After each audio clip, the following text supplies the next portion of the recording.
G ನ್ಯೂಸ್ಗೆ ಸ್ವಾಗತ. ಹಾವೇರಿ ಜಿಲ್ಲೆ ಶಿಗ್ಗಾಂವ್ ತಾಲೂಕಿನ ಬಂಕಾಪುರ ಪಟ್ಟಣದಲ್ಲಿ ದಿನಾಂಕ 28/6/2025 ಶನಿವಾರದಿಂದಂದು ಬಂಕಾಪುರ ನಾಡ ಶಿಕ್ಷಣ ಸಮಿತಿ Bankapura the modern English high school ಬಂಕಾಪುರದಲ್ಲಿ 1990-91ನೇ ಸಾಲಿನ ಹಳೆಯ ವಿದ್ಯಾರ್ಥಿಗಳಿಂದ 2024-25ನೇ ಸಾಲಿನ ಎಸ್ಎಸ್ಎಲ್ಸಿ ವಿದ್ಯಾರ್ಥಿಗಳ ಪ್ರತಿಭಾ ಪುರಸ್ಕಾರ ಸರ್ವರಿಗೂ ಆಧಾರದ ಸ್ವಾಗತ ಕೋರಲಾಗಿದೆ. ಲಕ್ಷ್ಮಿ ಸಾಕು ಎಷ್ಟು ಅಂಕಗಳ ಪಡೆದಿಯಾ? 81. ನಿನ್ನ ಹೆಸರು? ಲಕ್ಷ್ಮಿ ಸಾಕು. ನಿನ್ನ ಹೆಸರಮ್ಮ? ಮಧುಮತಿ ಕಂಬಳಿ. ನಾವು ಎಷ್ಟು ಅಂಕಗಳನ್ನು ಪಡೆದಿದ್ದೀರಾ? 86%. ಯಾವ ವಿಷಯಕ್ಕೆ? ಎಲ್ಲ all subject 86%. Kannada out of English 90, Hindi 74, maths 69, science 85, social science 98. Okay ಧನ್ಯವಾದಗಳು. ನನ್ನ ಹೆಸರು ಐಶ್ವರ್ಯ ಸುರೇಶ್ ಕಳಿಮಿನಿ. ನಾನು 70% ತಗೊಂಡಿದ್ದೀನಿ.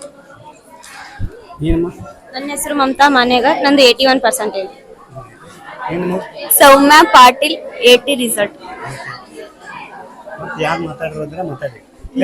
ನನ್ನ ಹೆಸರು ಅಶ್ವಿನಿ 66%. 6. ನನ್ನ ಹೆಸರು ಬಸವರಾಜ್ ಹಳೆಕೋಟಿ. ನಂದು 81%. ನನ್ನ ಹೆಸರು ಮನೋಜ್ ಚಿಲ್ಮನಿ 77%. ನನ್ನ ಹೆಸರು ಸಿದ್ಧಲಿಂಗಪ್ಪ ಕೊತ್ತಂಬರಿ. ನಂದು 76%. ನಿಮ್ಮ ನನ್ನ ಹೆಸರು ಕೇದಾರಪ್ಪ ರಾಮಪುರ 78%. ನನ್ನ ಹೆಸರು ಜೀವನ್ ಅಪ್ಪಣ್ಣವರ್. ನನ್ನ ಪರ್ಸೆಂಟೇಜ್ 77. ನನ್ನ ಹೆಸರು ವಿಶ್ವನಾಥ್ ಮೆಹಳ್ಳಿ. ನನ್ನ ಪರ್ಸೆಂಟೇಜ್ 67.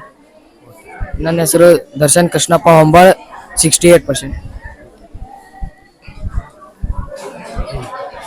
ನನ್ನ ಹೆಸರು ಭೂಮಿಕಾ ಚನ್ನಪ್ಪ ಶಿಗ್ಗಾಂವ್. ನಾನು ಈ ಶಾಲೆಗೆ ಪ್ರಥಮ ಸ್ಥಾನ ಪಡೆದು 88.68 ಅಂಕ ಪಡೆದು ಪ್ರಥಮ ಸ್ಥಾನ ಪಡೆದಿದ್ದೇನೆ. ಮತ್ತೆ ಸಮಾಜ ವಿಜ್ಞಾನ ವಿಷಯದಲ್ಲಿ 100ಕ್ಕೆ 100 ಅಂಕಗಳನ್ನು ಪಡೆದೇನೆ. ಕನ್ನಡ ವಿಷಯದಲ್ಲಿ 125ಕ್ಕೆ 125 ಅಂಕಗಳನ್ನು ಪಡೆದೇನೆ. ವಿಜ್ಞಾನ ವಿಷಯದಲ್ಲಿ 90 ಅಂಕಗಳನ್ನು, ಗಣಿತ ವಿಷಯದಲ್ಲಿ 65 ಅಂಕಗಳನ್ನು, ಮತ್ತೆ ಹಿಂದಿ ವಿಷಯದಲ್ಲಿ 99 ಅಂಕಗಳನ್ನು ಪಡೆದಿದ್ದೇನೆ. ಎಷ್ಟು ಹೇಳಿ? ಓಕೆ ಧನ್ಯವಾದಗಳು. ತನ್ನ ಹೆಸರಮ್ಮ? ಲಕ್ಷ್ಮಿ ಹುರುಳಿ. ನಿನ್ನ ಹೆಸರಮ್ಮ? ಲಕ್ಷ್ಮಿ ಮೇಟಿ. ಭಾರತೀಯ ಗಡಗದಲ್ಲಿ ಅಪೂರ್ವ ಸತ್ಯಪ್ಪನವರು. ಸರ್ ತಮ್ಮ ಹೆಸರು? ಬಸವರಾಜ್ ನಾಣಪುರ ಅಂತೇಳಿ. ನಾವು ಹಳೆ ವಿದ್ಯಾರ್ಥಿಗಳು, ಈ ಶಾಲೆ ಬಗ್ಗೆ ತಮ್ಮ ಅಭಿಪ್ರಾಯಗಳನ್ನು ಹಂಚ್ಕೊಳ್ಳಿ. ಈ ಶಾಲೆ ಬಗ್ಗೆ ಹೇಳ್ಬೇಕಂದ್ರೆ ಸುಮಾರು ವಿದ್ಯಾರ್ಥಿಗಳು ಇಲ್ಲಿ ಕಲ್ತಂತ ವಿದ್ಯಾರ್ಥಿಗಳು ಅತಿ ಉನ್ನತವಾದ ಹುದ್ದೆಯಲ್ಲಿ ಅಲಂಕರಿಸಿದವರಾಗಿದ್ದಾರೆ. ದೊಡ್ಡ ದೊಡ್ಡ ವ್ಯಾಪಾರಸ್ಥರು ಕೂಡ ಆಗಿದ್ದಾರೆ. ಹೀಗಾಗಿ ಈ ಶಾಲೆಗೆ ಒಂದು ಭವ್ಯವಾದ ಇತಿಹಾಸ ಇದೆ. ಈ ಶಾಲೆಗೆ ಹೇಳ್ಬೇಕಂದ್ರೆ ಇಲ್ಲಿ ಕಲ್ತಂತ ವಿದ್ಯಾರ್ಥಿಗಳು ದೊಡ್ಡ ದೊಡ್ಡ ಆಫೀಸರ್ಸ್, ಪೊಲೀಸ್ ಆಫೀಸರ್ಸ್ ಇರ್ಬೋದು, ವಿದ್ಯಾರ್ಥಿಗಳ ಸರ್ ಆಗಿರ್ಬೋದು, ಹಾಗೆ ಐಎಎಸ್ ಆಫೀಸರ್ಸ್ ಆಗಿರ್ಬೋದು, ಕ್ಲಾಸ್ 1 ಕಾಂಟ್ರಾಕ್ಟರ್ ಆಗಿರ್ಬೋದು, ಹೀಗೆ ಅನೇಕ ಹುದ್ದೆಗಳಲ್ಲಿ ಅಲಂಕರಿಸಿದವರಾಗಿದ್ದಾರೆ. ಅದೇ ತರನಾಗಿ ರಾಜಕೀಯ ಧೋರಣೆಗೂ ಕೂಡ ಆಗಿದವರಾಗಿದ್ದಾರೆ. ನನ್ನ ಹೆಸರು ಗೋವಿಂದ್ ಕುಲಕರ್ಣಿ ಅಂತ. ನಾನು ಈ ಶಾಲೆಯಲ್ಲಿ ಕಲ್ತಿರ್ತಕ್ಕಂಥ ಹಳೆಯ ವಿದ್ಯಾರ್ಥಿ. ಈ ಶಾಲೆ ಸ್ವಲ್ಪ ಈಗ ನಮಗೆಲ್ಲ ನೋಡಿದ್ರೆ ಬೇಜಾರಾಗ್ತಿದೆ. ಈ ಶಾಲೆ ಅತಿ ಕಡಿಮೆ ಒಂದು ಅದೋ ಸ್ಥಿತಿಯಲ್ಲಿದೆ. ಹಾಗಾಗಿ ಇದರ ಉದ್ದೇಶವಾಗಿ ನಮ್ಮ ಸಹಪಾಠಿ ಆಗಿರುವ ಮಾಲ್ತೇಶ್ ಬಾವಿಕಟ್ಟಿ ಅವರು ಅಗದಿ ತುಂಬ ಹಿಂದುಳಿದ ವಿದ್ಯಾರ್ಥಿಗಳು, ಯಾರು ಫೀಸ್ ಕಟ್ಟದೆ ತಮ್ಮ ವಿದ್ಯಾಭ್ಯಾಸವನ್ನ ಮೊಟಕುಗೊಳಿಸಿರುತ್ತಾರೆ, ಅಂಥ ಅವ್ರನ್ನ ಕರೆದು ನಾನು ಆ ವಿದ್ಯಾರ್ಥಿಗಳ ಫೀಸನ್ನು ತುಂಬಿ ಅವ್ರನ್ನ ದತ್ತಿಗೆ ತೆಗೆದುಕೊಂಡು ಅವರ ವಿದ್ಯಾಭ್ಯಾಸವನ್ನ ಮುಂದುವರಿಸ್ತೀನಿ ಅಂತ ಹೇಳ್ತಾ ಇದ್ದಾರೆ. ಅದೇ ರೀತಿ ನಾವು ಒಂದು 91 ಸಾಲಿನ ಹಳೆ ವಿದ್ಯಾರ್ಥಿಗಳು ಸೇರಿ ಒಂದು ಸಂಘವನ್ನ ಮಾಡ್ಕೊಂಡಿದ್ದೀವಿ.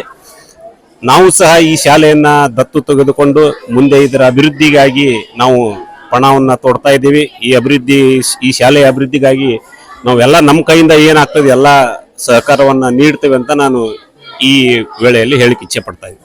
ಸಭೆಗೆ ಬಂಕಾಪುರ ನಾಡ ಶಿಕ್ಷಣ ಸಮಿತಿಯ ನಿರ್ದೇಶಕರು ಆಗಿರುವಂತಹ ಶ್ರೀ ನೀಲಪ್ಪ ಸಣ್ಣಕ್ಕಿ, ವಕೀಲರು ಆದ ಶ್ರೀ ಬಸವರಾಜ ಸುಂಕದ, ಶ್ರೀ ಮಾಬ್ಲೇಶ್ವರ ಹೋನಕೆರೆ ಹಾಗೂ ಹಳೆಯ ವಿದ್ಯಾರ್ಥಿಗಳು ಆದ ಶ್ರೀ ಬಸವರಾಜ್ ನಾರಾಯಣಪುರ, ಶ್ರೀ ಮಾಲ್ತೇಶ್ ಬಾವಿಕಟ್ಟಿ, ಪುಟ್ಟರಾಜ್ ಗವಾಯಿ, ಬ್ಯಾಂಕ್ ಮ್ಯಾನೇಜರ್ ಆದ ಹನುಮಂತಪ್ಪ ವಟ್ಟರ್, ಶ್ರೀ ಯಲ್ಲಪ್ಪ ಸುಂಕದ, ಶ್ರೀ ಮೋತೀನ್ ಸಾಬ್ ದೊಡ್ಡಮನಿ, ಶ್ರೀ ಬಸಯ್ಯ ಇಳಗೇರ, ಶ್ರೀ ಮಂಜುನಾಥ್ ಜಲ್ದಿ, ಚಂದ್ರಶೇಖರ್ ಕಡಳ್ಳಿ, ಶ್ರೀ ಕೊಟ್ರಯ್ಯ ಸ್ವಾಮಿ ಅದ್ವಾನಿ ಮಠ, ಶ್ರೀ ಬಂಕಪ್ಪ ಬಾರಿಕೆಡದ, ಶ್ರೀ ಗೋವಿಂದ್ ಕುಲಕರ್ಣಿ ಕುಲಕರ್ಣಿ, ಶ್ರೀಮತಿ ರತ್ನ ಅರಳಿಕಟ್ಟಿ, ಶ್ರೀಮತಿ ಶ್ರೀದೇವಿ ಹಳವಳ್ಳಿ, ಶ್ರೀಮತಿ ಗಿರಿಜಾ ಮಳ್ಳೂರ ಹಾಗೂ ಪುರಸಭೆ ಸದಸ್ಯರು ಆದ ಶ್ರೀ ಮಂಜುನಾಥ್ ತಲ್ವಾರ್ ಮತ್ತು ಪ್ರಥಮ ಸ್ಥಾನ ಪಡೆದಂತಹ ವಿದ್ಯಾರ್ಥಿಗಳು ಆದ ಕುಮಾರಿ ಲಕ್ಷ್ಮೀ ಮೇಟಿ, ಭೂಮಿಕಾ ಶಿಕಾವಿ, ದ್ವಿತೀಯ ಸ್ಥಾನ ಪಡೆದ ವಿದ್ಯಾರ್ಥಿಗಳು ಆದ ಕುಮಾರಿ ಮಧುಮತಿ ಕಬಳ್ಳಿ, ಕುಮಾರ ಬಸವರಾಜ್ ಹಳಕುಟ್ಟಿ, ಕುಮಾರಿ ಲಕ್ಷ್ಮೀ ಸಾತ್ನೂರ್ ಮತ್ತು ತೃತೀಯ ಸ್ಥಾನ ಪಡೆದ ವಿದ್ಯಾರ್ಥಿಗಳು ಆದ ಕುಮಾರಿ ಮಮತಾ ಮಾನಿಗಾರ್ ಹಾಗೂ ಹಿರಿಯ ಶಿಕ್ಷಕರು ಆದ ಶ್ರೀ ಎಸ್.ಎ. ಚೀರಣ್ಣ, ಶ್ರೀ ಸಿದ್ದಪ್ಪ ಹೊನ್ನೂರಪ್ಪಿ,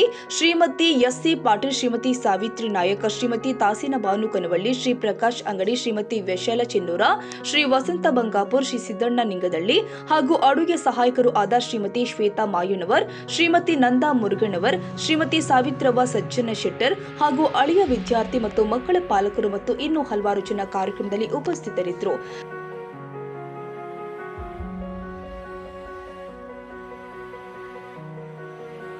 ಕನ್ನಡಿಗರ ಮೆಚ್ಚಿನ ನಿಮ್ಮ AJ24/7 ನ್ಯೂಸ್ ಕನ್ನಡ ವಾಹಿನಿ ಇದೀಗ ಟಿವಿಯಲ್ಲಿ ಲಭ್ಯ. ವೇಳೆ ನೋಟಿಸ್ ಕೊಟ್ಟಿದ್ರೆ ವಾಪಸ್ ತಗೋತೀವಿ.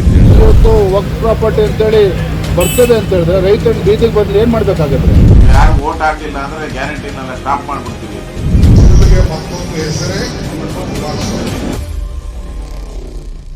ಕರ್ನಾಟಕ ಮತ್ತು ದೇಶ ವಿದೇಶ 360 ಡಿಗ್ರಿ ಸುದ್ದಿ ಹಾಗೂ ಉತ್ತರ ಕರ್ನಾಟಕ, ಬೆಳಗಾವಿ, ಬಾಗಲಕೋಟೆ, ಧಾರವಾಡ, ಹಾವೇರಿ, ಗದಗ, ಬಿಜಾಪುರ ಜಿಲ್ಲೆಯ ಕ್ಷಣ ಕ್ಷಣದ ವಿವರವನ್ನ ಪಡೆಯುವುದಕ್ಕೆ AJ24/7 ನ್ಯೂಸ್ ಕನ್ನಡ ವಾಹಿನಿಯನ್ನ ಲೈಕ್ ಮಾಡಿ, ವಿಡಿಯೋಗಳನ್ನ ಶೇರ್ ಮಾಡಿ, ಕಮೆಂಟ್ ಮಾಡುವ ಮೂಲಕ ನಮ್ಮ ವಾಹಿನಿಗೆ ಸಹಕಾರ ನೀಡಿ ಮತ್ತು ಚಾನೆಲ್ ಅನ್ನ ಸಬ್ಸ್ಕ್ರೈಬ್ ಮಾಡಿ.